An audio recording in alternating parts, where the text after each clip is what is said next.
Chapter 7. Try Metaphysics.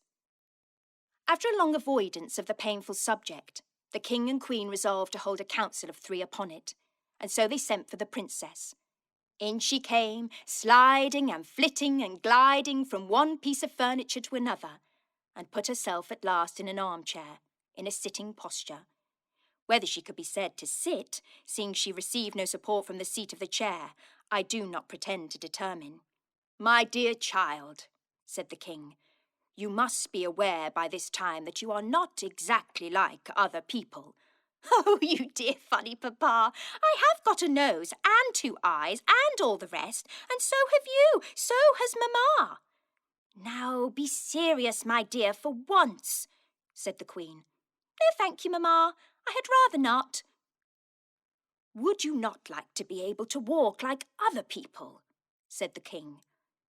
"No, indeed, I should think not. You only crawl. You are such slow coaches." "How do you feel, my child?" he resumed, after a pause of discomfiture. "Quite well, thank you." "I mean, what do you feel like?" "Like nothing at all that I know of." "You must feel like something." "I feel like a princess with such a funny papa and such a dear pet of a queen mamma." "Now really," began the queen, but the princess interrupted her. "Oh yes," she added, "I remember. I have a curious feeling sometimes, as if I were the only person that had any sense in the world." She had been trying to behave herself with dignity, but now she burst into a violent fit of laughter, threw herself backwards over the chair and went rolling about the floor in an ecstasy of enjoyment. The king picked her up easier than one does a down quilt, and replaced her in the former relation to the chair. The exact preposition expressing this relation I do not happen to know. "Is there nothing you wish for?" resumed the king. "Oh, you dear papa!" "Yes," answered she. "What is it, my darling?" "I have been longing for it, oh, such a time, ever since last night." "Tell me what it is." "Will you promise to let me have it?" The king was on the point of saying yes, but the wiser queen checked him with a single motion of her head. "Tell me what it is first," said he. No, promise first." "I dare not. What is it?" "Mind, I hold you to your promise." "It is to be tied to the end of a string. A very long string indeed, and be flown like a kite. Oh, such fun! I would rain rose water and hail sugar plums and snow whipped cream and oh!" A fit of laughing checked her, and she would have been off again over the floor had not the king started up and caught her just in time. Seeing nothing but talk could be got out of her, he rang the bell and sent her away with 2 of her ladies in waiting. "Now, Queen," he said, turning to Her Majesty, "what is to be done?" "There is but one thing left," answered she. "Let us consult the College of Metaphysicians." "Bravo!" cried the king. "We will." Now, at the head of this college were 2 very wise Chinese philosophers, by name Humdrum and Kopi Kek. For them the king sent, and straightway they came. In a long speech he communicated to them what they knew very well already, as who did not, namely, the peculiar condition of his daughter in relation to the globe on which she dwelt, and requested them to consult together as to what might be the cause and probable cure of her infirmity. The king laid stress upon the word, but failed to discover his own pun. The queen laughed, but Humdrum and Kopi Kek heard with humility and retired in silence. The consultation consisted chiefly in propounding and supporting, for the 1000th time, each his favourite theories.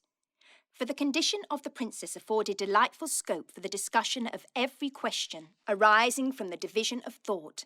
In fact, of all the metaphysics of the Chinese Empire.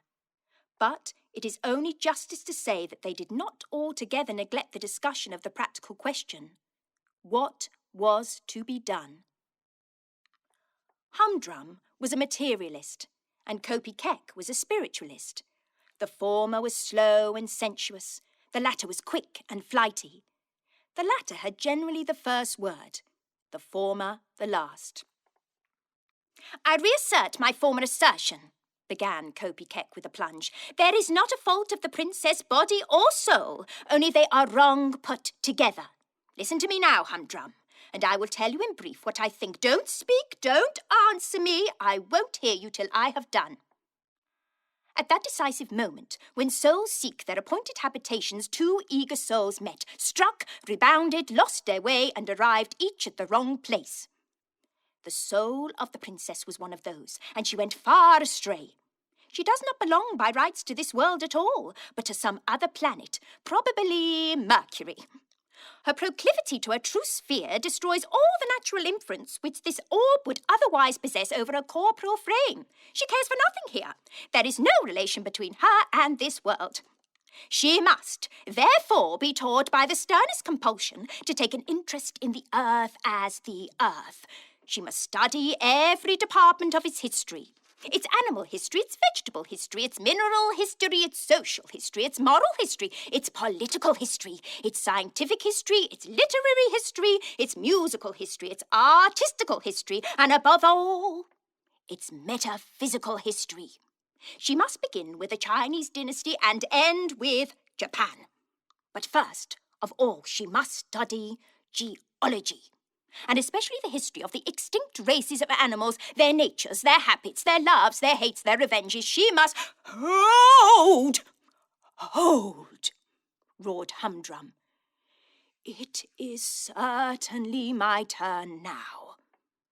My rooted and insubvertible conviction is that the causes of the anomalies evident in the princess condition are strictly and solely physical. But that is only tantamount to acknowledging that they exist. Hear my opinion. From some cause or other, of no importance to our inquiry, the motion of our heart has been reversed. That remarkable combination of the suction and the force pump works the wrong way. I mean in the case of the princess. It draws in where it should force out, and forces out where it should draw in. The offices of the auricles and the ventricles are subverted. The blood is sent forth by the veins and returns by the arteries. Consequently, it is running the wrong way through all her corporeal organism, lungs and all. Is it then at all mysterious, seeing that such is the case, that on the other particular of gravitation as well she should differ from the normal humanity? My proposal for the cure is this. Phlebotomize until she was reduced to the last point of safety. Let it be effected, if necessary, in a warm bath. When she is reduced to a state of perfect asphyxy, apply a ligature to the left ankle, drawing it as tight as the bone will bear. Apply, at the same moment, another of equal tension around the right wrist. By means of plates constructed for the purpose, place the other foot and hand under the receivers of 2 air pumps. Exhaust the receivers, exhibit a pint of French brandy, and await the result. Which would presently arrive in the form of grim death, said Kopy Keck. If it should, she would yet die in doing our duty, retorted Humdrum. But their majesties had too much tenderness for their volatile offspring to subject her to either of the schemes of the equally unscrupulous philosophers. Indeed, the most complete knowledge of the laws of nature would have been unserviceable in her case, for it was impossible to classify her. She was a fifth imponderable body, sharing all the other properties of the ponderable. Chapter 8. Try a drop of water. Perhaps the best thing for the princess would have been to fall in love. But how a princess who had no gravity could fall into anything is a difficulty. Perhaps the difficulty.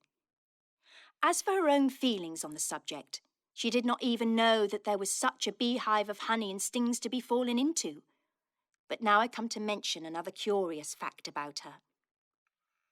The palace was built on the shore of the loveliest lake in the world, and the princess loved this lake more than father or mother. The root of this preference, no doubt, although the princess did not recognise it as such, was that the moment she got into it, she recovered the natural right of which she had been so wickedly deprived, namely, gravity. Whether this was owing to the fact that water had been employed as the means of conveying the injury, I do not know. But it is certain that she could swim and dive like the duck that her old nurse said she was. The manner in which this alleviation of her misfortune was discovered was as follows. One summer evening, during the carnival of the country, she had been taken upon the lake by the king and queen in the royal barge. They were accompanied by many of the courtiers in a fleet of little boats.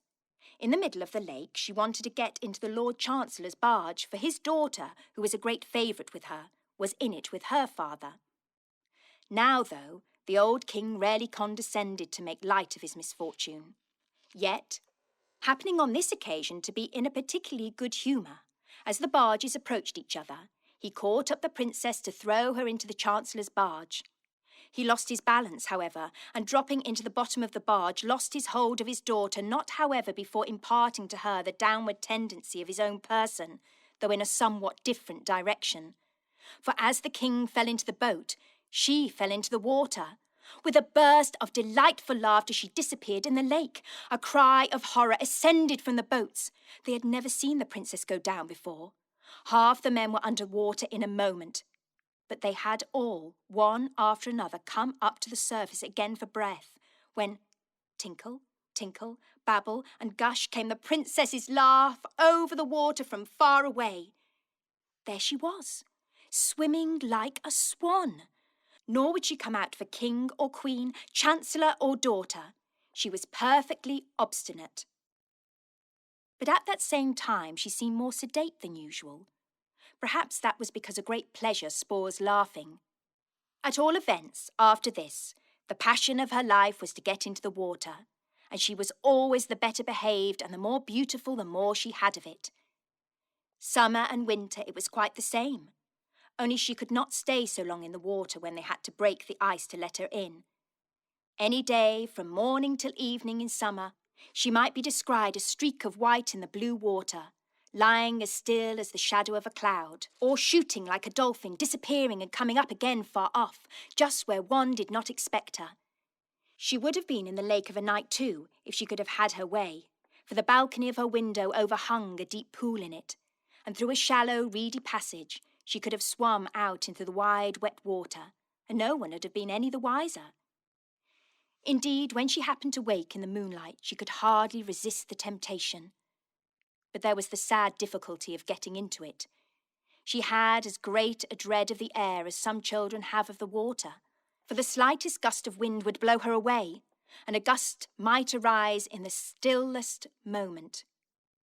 And if she gave herself a push towards the water and just failed of reaching it, her situation would be dreadfully awkward, irrespective of the wind, for at best there she would have to remain, suspended in her nightgown, till she was seen and angled for by someone from the window. "Oh, if I had my gravity," thought she, contemplating the water, "I would flash off this balcony like a long white seabird, headlong into the darling wetness. Hey-ho!" This was the only consideration that made her wish to be like other people. Another reason for her being fond of the water was that in it alone she enjoyed any freedom, for she could not walk out without a cortege, consisting in part of a troop of light horse, for fear of the liberties which the wind might take with her. And the king grew more apprehensive with increasing years, till at last he would not allow her to walk abroad at all without some 20 silken cords fastened to as many parts of her dress, and held by 20 noblemen. Of course, horseback was out of the question, but she bade good-bye to all this ceremony when she got into the water. And so remarkable were its effects upon her, especially in restoring her for the time to the ordinary human gravity, that Humdrum and Kopy Keck agreed in recommending the king to bury her alive for 3 years, in the hope that, as the water did her so much good, the earth would do her yet more. But the king had some vulgar prejudices against the experiment, and would not give his consent. Foiled in this, they yet agreed in another recommendation, which, seeing that the one imported his opinions from China and the other from Tibet, was very remarkable indeed. They argued that if water of external origin and application could be so efficacious, water from a deep source might work a perfect cure. In short, that if the poor afflicted princess could by any means be made to cry, she might recover her lost gravity. But how was this to be brought about? Therein lay all the difficulty, to meet which the philosophers were not wise enough. To make the princess cry was as impossible as to make her weigh. They sent for a professional beggar, commanded him to prepare his most touching oracle of woe, helped him out of the court charade box to whatever he wanted for dressing up, and promised great rewards in the event of his success. But it was all in vain. She listened to the mendicant artist's story and gazed at his marvellous make-up, till she could contain herself no longer, and went into the most undignified contortions for relief, shrieking, positively screeching with laughter. When she had a little recovered herself, she ordered her attendants to drive him away and not give him a single copper, whereupon his look of mortified discomfiture wrought her punishment and his revenge, for it sent her into violent hysterics, from which she was with difficulty recovered. But so anxious was the king that the suggestion should have a fair trial, that he put himself in a rage one day, and rushing up to her room gave her an awful whipping. Yet not a tear would flow.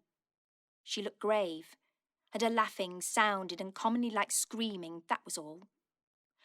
The good old tyrant, though he put on his best gold spectacles to look, could not discover the smallest cloud in the serene blue of her eyes.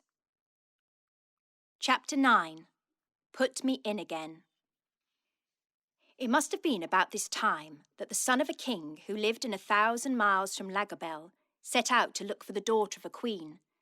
He travelled far and wide, but as sure as he found a princess, he found some fault in her.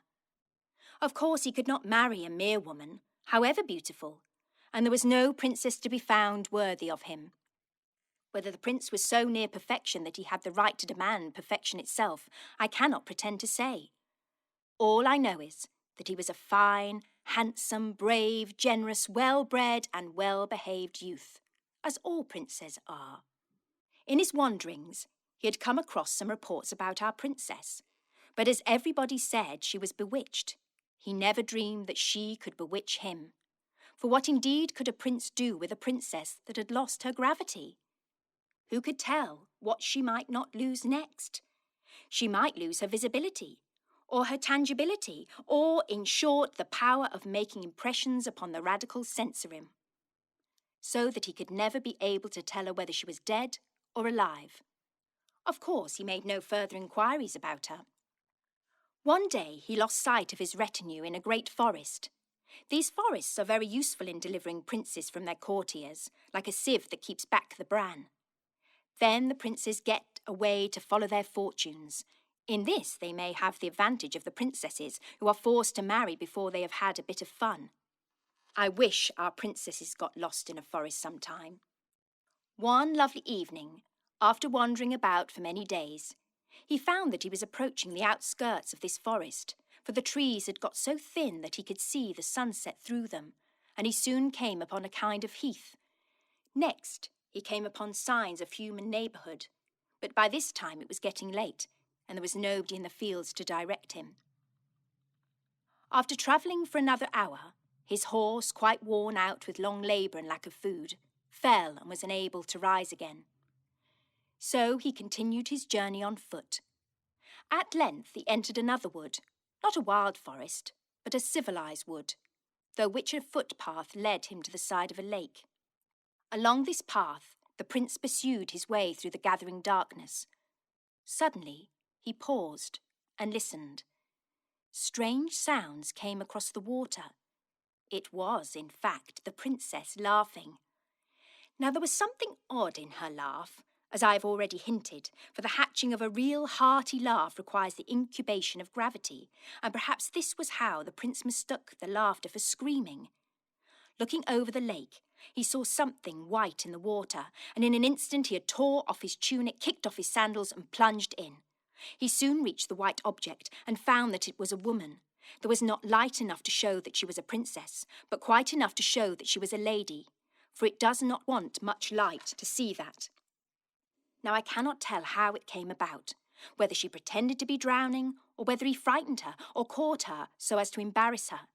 But certainly he brought her to shore in a fashion ignominious to a swimmer, and more nearly drowned than she had ever expected to be, for the water had got into her throat as often as she had tried to speak. At the place to which he bore her, the bank was only a foot or two above the water, so he gave her a strong lift out of the water to lay her on the bank. But her gravitation ceasing the moment she left the water, away she went up into the air, scolding and screaming, "You naughty, naughty, naughty, naughty man!" she cried. No one had ever succeeded in putting her into a passion before. When the prince saw her ascend, he thought he might have bewitched and have mistaken a great swan for a lady. But the princess caught hold of the topmost cone upon a lofty fir. This came off, but she caught at another, and in fact stopped herself by gathering cones, dropping them as the stalks gave away. The prince, meantime, stood in the water, staring and forgetting to get out.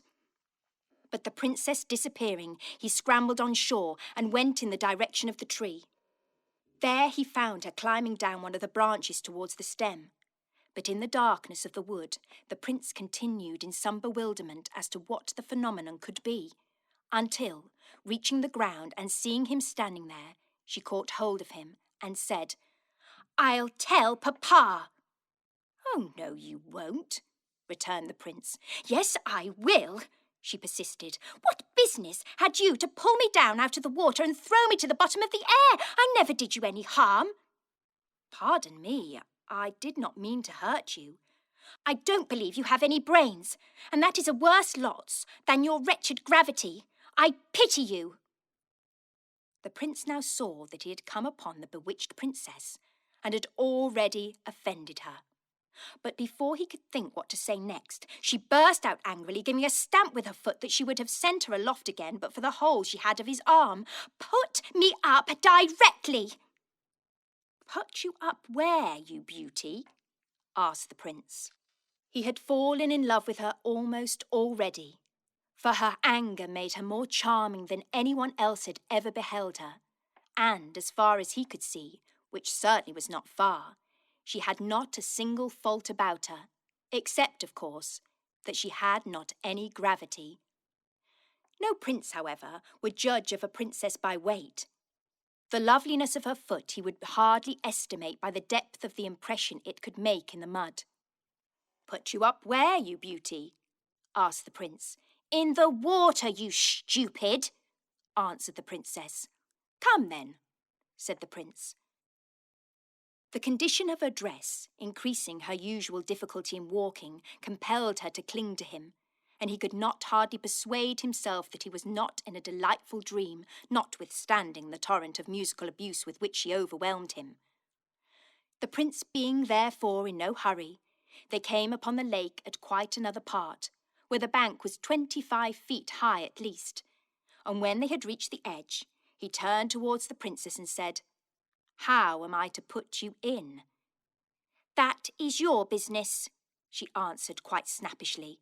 "You took me out, put me in again." "Very well," said the prince, and catching her up in his arms, he sprang with her from the rock. The princess had just time to give one delighted shriek of laughter before the water closed over them. When they came to the surface, she found that for a moment or two she could not even laugh, for she had gone down with such a rush that it was with difficulty she recovered her breath, the instant they reached the surface. "How do you like falling in?" said the prince. After some effort, the princess panted out, "Is that what you call falling in?" "Yes," answered the prince. "I should think it a very tolerable specimen." "It seemed to me like going up," rejoined she. My feeling was certainly one of elevation too, the prince conceded. The princess did not appear to understand him, for she retorted his question. How do you like falling in? Said the princess. Beyond everything, answered he, for I have fallen in with the only perfect creature I ever saw. No more of that. I'm tired of it, said the princess. Perhaps she shared her father's aversion to punning. Don't you like falling in, then? Said the prince. It is the most delightful fun I have ever had in my life, answered she. I never fell before. Oh, I wish I could learn. To think I'm the only person in my father's kingdom that can't fall. Here the poor princess looked almost sad. I shall be most happy to fall in with you any time you like, said the prince devotedly. Thank you. I don't know. Perhaps it would not be proper. But I don't care. At all events, as we have fallen in, let us have a swim together. With all my heart, responded the prince. And away they went, swimming and diving and floating, until at last they heard cries along the shore and saw lights glancing in all directions. It was now quite late, and there was no moon. I must go home, said the princess. I am very sorry, for this is delightful. So am I, returned the prince. But I am glad I haven't a home to go to, at least. I don't exactly know where it is. I wish I hadn't one either, rejoined the princess. It is so stupid. I have a great mind, she continued, to play them all a trick. Why couldn't they leave me alone? They won't trust me in the lake for a single night. You see where that green light is burning? That is the window of my room. Now, if you just swim there with me very quietly, and when we are all but under the balcony, give me such a push, up, you call it, as you did a little while ago. I shall be able to catch hold of the balcony and get in at the window, and then they may look for me till tomorrow morning. With more obedience than pleasure, said the prince gallantly, and away they swam very gently. Will you be in the lake tomorrow night? The prince ventured to ask. To be sure I will. I don't think so. Perhaps, was the princess's somewhat strange answer. But the prince was intelligent enough not to press her further, and merely whispered, as he gave her the parting lift, Don't tell. The only answer the princess returned was a roguish look. So perfectly like other people had she been in the water, that even yet the prince could scarcely believe his eyes when he saw her ascend slowly, grasp the balcony, and disappear through the window. He turned, almost expecting to see her still by his side, but he was alone in the water. So he swam quietly away and watched the lights roving above the shore for hours after the princess was safe in her chamber. As soon as they disappeared, he landed in search of his tunic and sword, and after some trouble found them again. Then he made the best of his way round the lake to the other side. There the wood was wilder, and the shore steeper, rising more immediately towards the mountains which surrounded the lake on all sides and kept sending it messages of silvery streams from morning to night, and all night long. He soon found a spot whence he could see the green light in the princess's room, and where, even in the broad daylight, he would be in no danger of being discovered from the opposite shore. It was a sort of cave in the rock, where he provided himself a bed of withered leaves and lay down, too tired for hunger to keep him awake. All night long he dreamed that he was swimming with the princess.